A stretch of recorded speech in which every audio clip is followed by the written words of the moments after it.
Well, it's still snowy here in New Hampshire, so the Crossfire is still up on jack stands, getting some refreshes done while the winter is going on. I've already done all the brakes on the car, all the fluids, and today I'm going to be doing the shocks and the steering stabilizer. I've got my new tires all mounted, went up a size on the rears.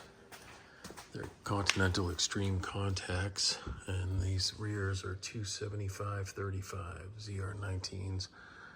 I know 285s will fit, but 275 seem to be the way to go for clearance if I lower the car a little bit eventually. So the shocks are Bilstein B6s, and I got a new steering stabilizer as well that we'll put in.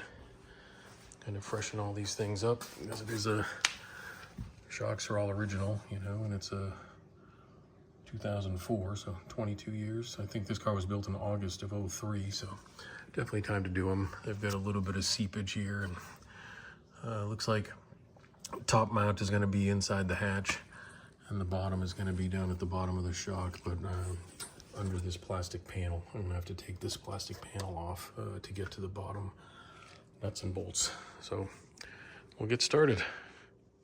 All right, down under the car, here's that plastic panel. There's two 10 millimeters that you got to take off, one on either side here, before prying the plastic down off. So I'm just going to zip those off and then get this plastic down, and that should reveal the mounting points for the shocks on the bottom. All right, those two 10 millimeters came right out. You can see how nice and clean actually the lower control arm is. I was a little worried with these plastic shields underneath the control arm. They tend to trap water and rot these things. I work at an Audi dealership, and we're seeing all kinds of Q5s and A4s come back that have got these plastic shields underneath, and the part of the subframe is just completely rotted away. So I'm happy to see that this is nicely protected and no rust. I think it's because they actually have drain holes, you know, because that's what an intelligent company would do. I don't know why Audi doesn't put any in theirs, but be that as it may. No need to take this all the way off. It just has to be pushed down out of the way enough to get to here, and then on the back side of there, you've got the other side, and we'll get these zipped off here to release the bottom of the shock. Okay, a little update on tools needed. For the rear shocks, part number 24-109994, those are the rears, and you're going to need a 16 for the front and back side of the bottom of the shock mount. So I've just got a couple of wrenches, one ratcheting, and a 16 millimeter socket. I'm probably just going to lock this onto the back side and zip it off with this. On the top nut up here, that's a 17 millimeter. And so when we get up into the hatch, I'll show where that is. But for right now, I'm going to go ahead and zip those bottom nuts off using the 16s. Okay, to access the 17 millimeter, we're going to have to take off this inner panel right here. There's an access back here, but that doesn't really get you close enough. That's more for changing the bulbs on the taillight. So it looks like these over here, down here, here, a couple over here. So I'm going to go ahead and use a pry tool to get in behind all these, pop all the buttons, pull them all out, and see if I can't wiggle this down under the upper trim and pull it back, and see if I can get access to it. So I'll try that first.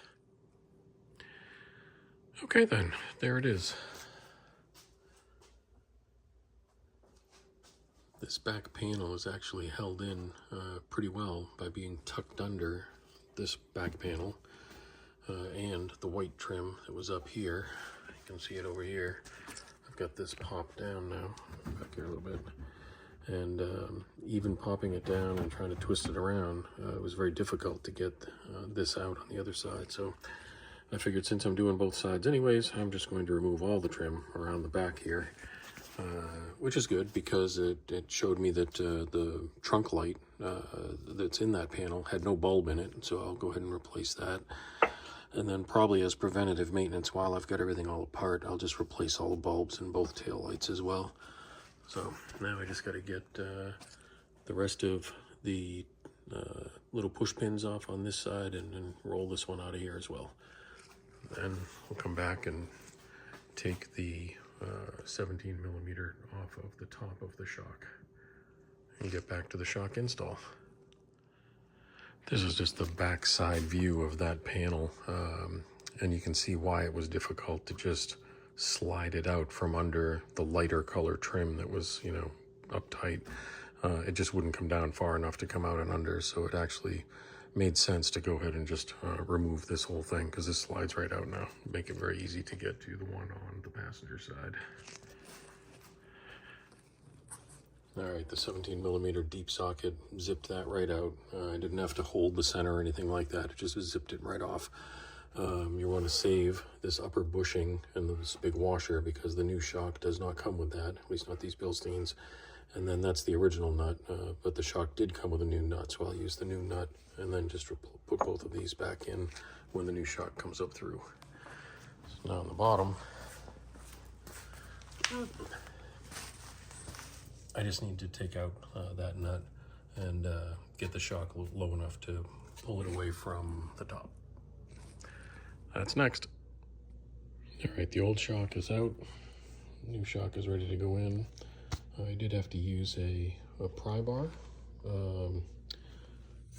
to get down into the hole under the bottom of the shock and rotate that up enough to get it up onto the control arm and pop it out this way, because even though these shocks are old, they definitely still are, you know, pressurized. They definitely do want to expand to their whole length, but no biggie.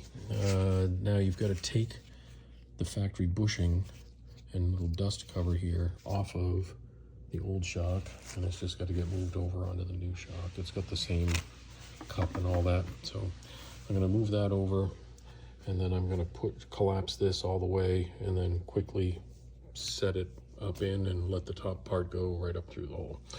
At least that's the plan. We'll see how that goes.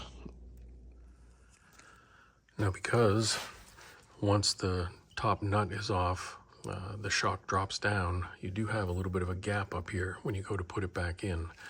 So I've got the bottom all lined up, got the bolt back in, just not tightened yet. So I just support under the control arm. The plastic piece here, that'll just push back a little bit out of the way, no problem.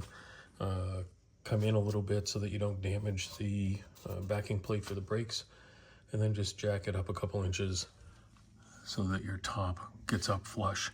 And then you can go ahead and mount the 17 millimeter nut up inside the hatch area. All right, the jack is supporting the lower control arm. Now the nut is up and through. That's the new nut, so I'm just gonna discard the old one. And then don't forget, you've got the rubber bushing that's gotta go down into the cup, like that. And you've got the washer. This insulation here is kind of a pain to push back, especially with one hand. Oh. Yeah, I'm gonna have to put the phone down to get that in far enough to pop the washer the rest of the way down. But then the new nut, and we'll just zap that down with the 17 millimeter till it's tight. Okay, as it turns out, with the new nut that has got the, I don't know, the poly stuff inside of it, whatever it is that makes it so it doesn't come back off, just zipping it on with this didn't really work because the shaft spun as well. So a pair of Vise Grips, ratcheting 17 millimeter, and now I can just put it on and crank it down by hand. So that's the new plan. All right, once the jack is down, all that's really left is to tighten up the bottom mount, put the plastic back on.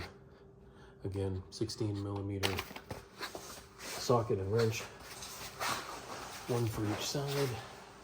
Get this one up behind here.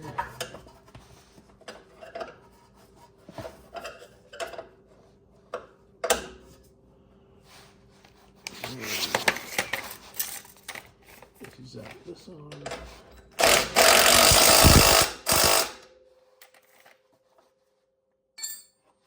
just got the plastic to maneuver back up into position.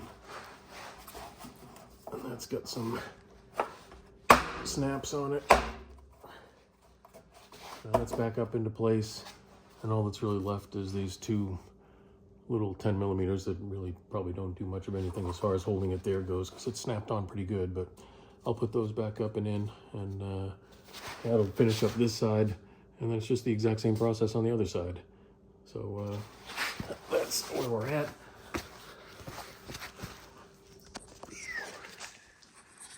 There's the new shock all installed.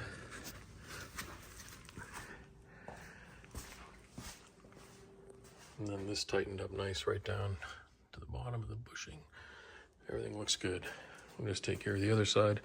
And actually, now that I think about it, I'm kind of glad that all this had to come out, because it's going to give me an opportunity to really clean the light cream colored plastic panels. They're a little dirty, and I can freshen everything up back here as well, and replace some of the clips that were missing or damaged or bent over. Somebody did a headliner on this car, and I think when they put these panels back in, there was several things that were just not good. So it'll give me a chance to put it back together right. So that's the rear shock install on the Crossfire. I'll make a different video for the fronts.